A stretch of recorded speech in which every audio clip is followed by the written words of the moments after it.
Alison Fairbrother, welcome to the Bookshelf Conversations. Thanks so much for having me. Now, this is a bit of an anomaly because I always say in my blog, I don't really feel I have the qualifications, the educations, what have you, to intelligently discuss fiction that much. But when I saw uh, your book and the topic, it was near and dear to my heart because I have a grown daughter who I brought up in baseball. And it really spoke to me, the relationship between us. And granted, my familial situation is not as your main character's is, but it still it was very moving for me, and I congratulate you on that. Uh, Thank you so much. I want to start off with the usual cliched questions. Where did you get your inspiration for this book? Yeah, I got my inspiration from my own relationship with my father. He passed away when I was in my early 20s, and we had always been very close, but close in the way that I think a divorced father and daughter can be close. We didn't live together during my childhood, but we talked endlessly on the phone, and we saw each other, when we could. But I think that the distance between us made us closer in some ways because we had to sort of do all of this talking and sort of really get to know each other emotionally, I think. And baseball was one of the things that we shared that sort of was normalizing. Because I think when you see your kid, when you see your dad only infrequently, there's a lot of pressure on those meetings, and there's a sense that it has to be perfect or you have to have some profound conversation. But when we were watching baseball together, my dad and I could really just be. And it was a profound experience for me in my childhood to do that with him, to share that with him. So I was thinking about ways in which to represent a complicated father-daughter relationship in fiction that involved baseball and that involved the untimely death of a parent and a young woman who's trying to figure out who she ultimately meant to her father and sort of who he had been in the end and who she wanted to be as a result of learning these sort of more complicated truths about her father after he dies. So that kind of answers another question that I was going to have. How much of this is autobiographical? And you kind of address that. So, if I may ask, how old you were when your parents divorced? I was 2 when my parents Oh, divorced, so I okay. don't have much of a memory of the 2 of them being together. But I do have, strong memories of my father and my relationship that developed and sort of flourished despite the distance between us.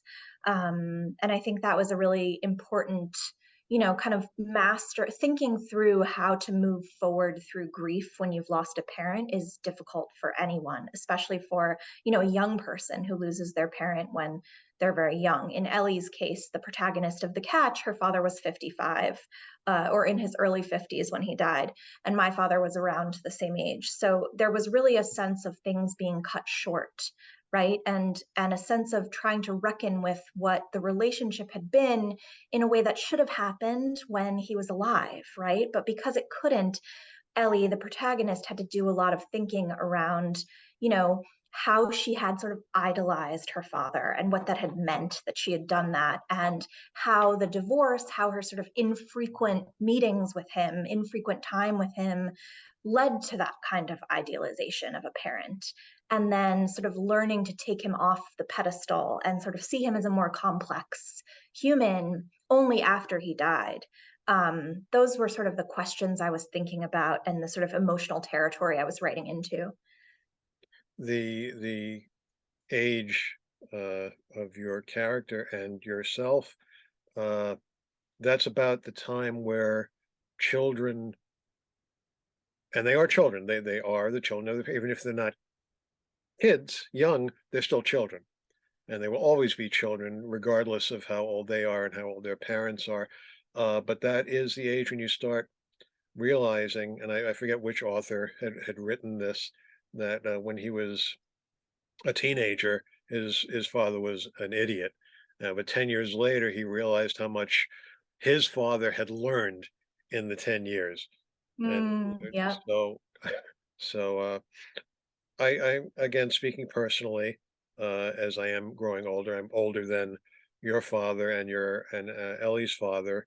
But I am getting that stage where I think about my own mortality and what I want to leave to Mm. my daughter.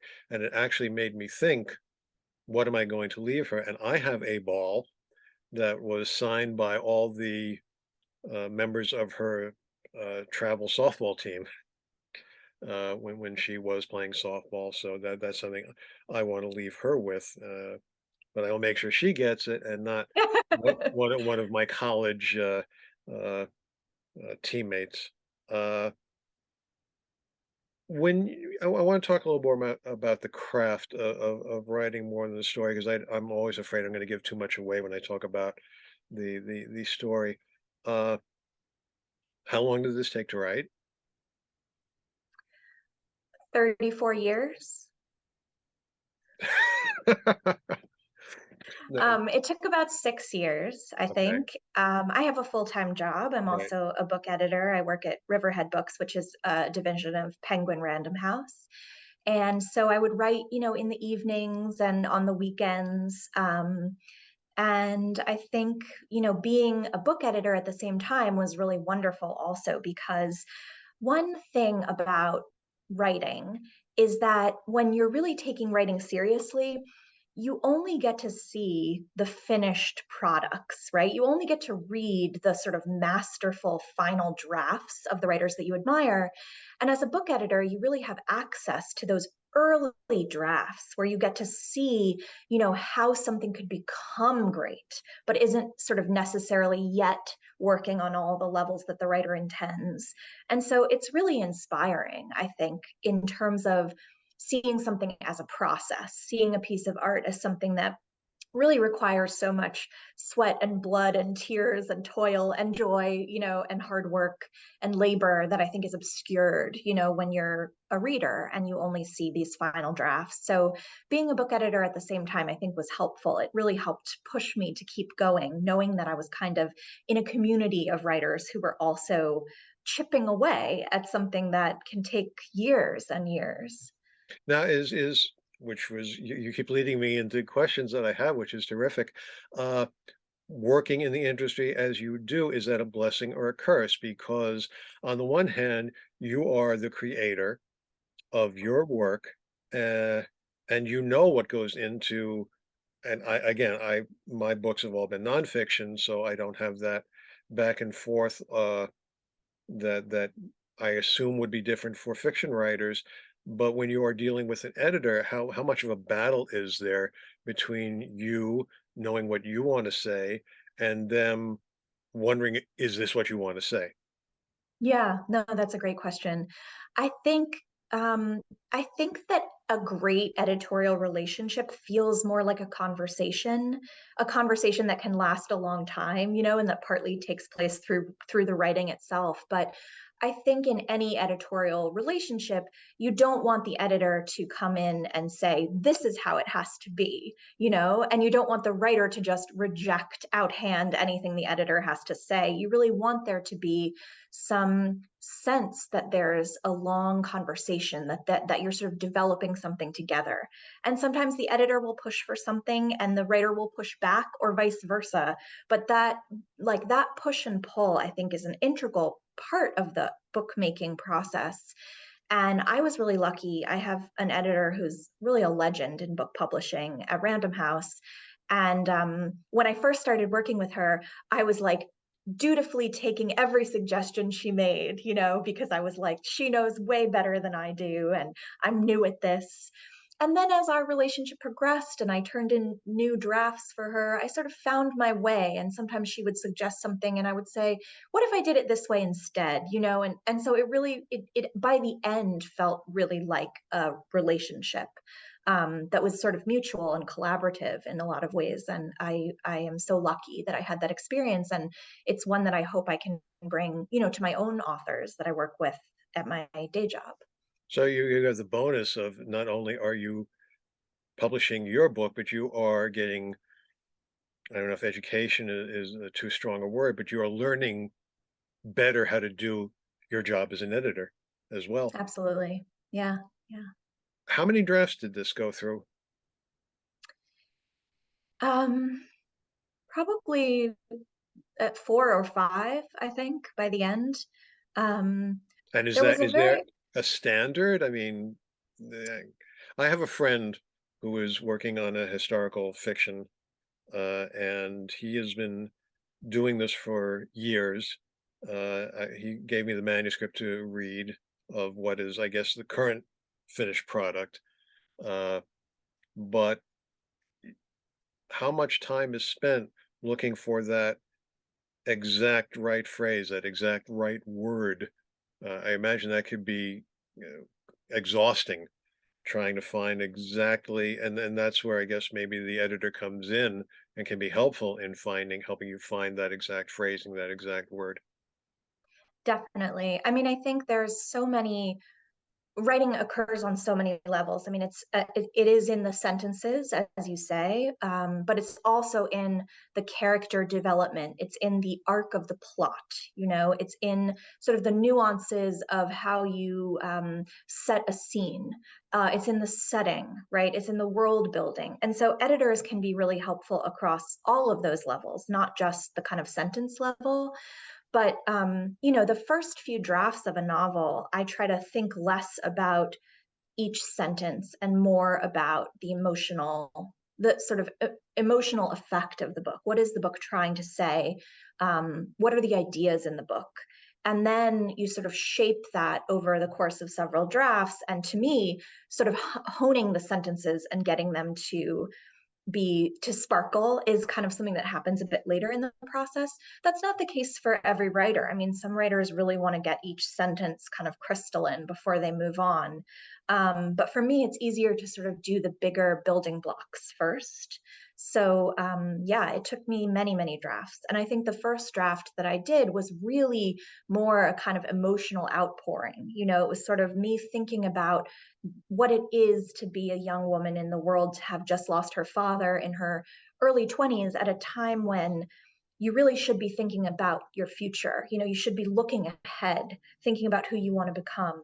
And then when you lose a parent at that age, you're sort of thrust back into the past. And so, how do you negotiate that those two things are playing on you in that time of life? And that's really what I was thinking about and what I was wrestling with. And so that first draft was really just sort of a mush of feelings, and then sort of stepping back and thinking, okay, who are the characters here, and what do they want, and what do they need, and how will they solve these kind of underlying emotional mysteries, right? For Ellie, the main character, she needs to figure out, why did my father give his beloved baseball to someone that she's never heard of instead of giving it to me when he died? Who is that person? Who was that person to my father? You know, those are the questions she's asking. And then as the narrative develops, she's thinking more about, who was my father, but who was my father to me? Who did he want me to be? And how is that different from who I want to be? So the questions sort of change as the characters change. And you know, writing all of that in a sort of propulsive way took a lot of work, sort of figuring out how the beats of the mystery would fall. Not just the mystery of who that person was that was bequeathed the baseball, but also who her father was, who she is, who she wants to become. It was a lot of work. Nobody should really be writing books. It's just too much work. And I also imagine, since this is somewhat autobiographical, uh, the story you want to tell is your story, in conjunction with Ellie's story, and to have an editor or someone comment, critique, what have you, on that must be uh, emotional as well. Absolutely. I mean, I think there was a real moment in the writing of this book where the main character, Ellie, and her father, James, no longer felt like me or my father. And that was a really significant moment because there had been a lot of emotional similarities, I think, in between us. But the plot is completely different. I did find some things out about my father after he died that really surprised me, but they were very small things. But that question of like that learning, thinking that I had been so close to him and yet there were these things I didn't know about him, I started thinking, well, what you don't know about your parent is even bigger? And that led to the question of like, how well can you ever really know a parent, right? And how how can you meet a parent adult to adult in a way that you can't, when you're a child and you're sort of under the, you live in the home, you're sort of under the like umbrella of the parent. And then all of a sudden you have the opportunity to sort of step back and say, I'm my own person now. Like what can I learn about my parent and who they are? Um, and those were questions that were really deeply connected to my own experience. But when I was able to separate the characters from myself and from my father, that was a real turning point. I think that happened around draft 2 or 3. Yeah. Now, the character in your book has 3 wives, has had 3 wives and 4 children.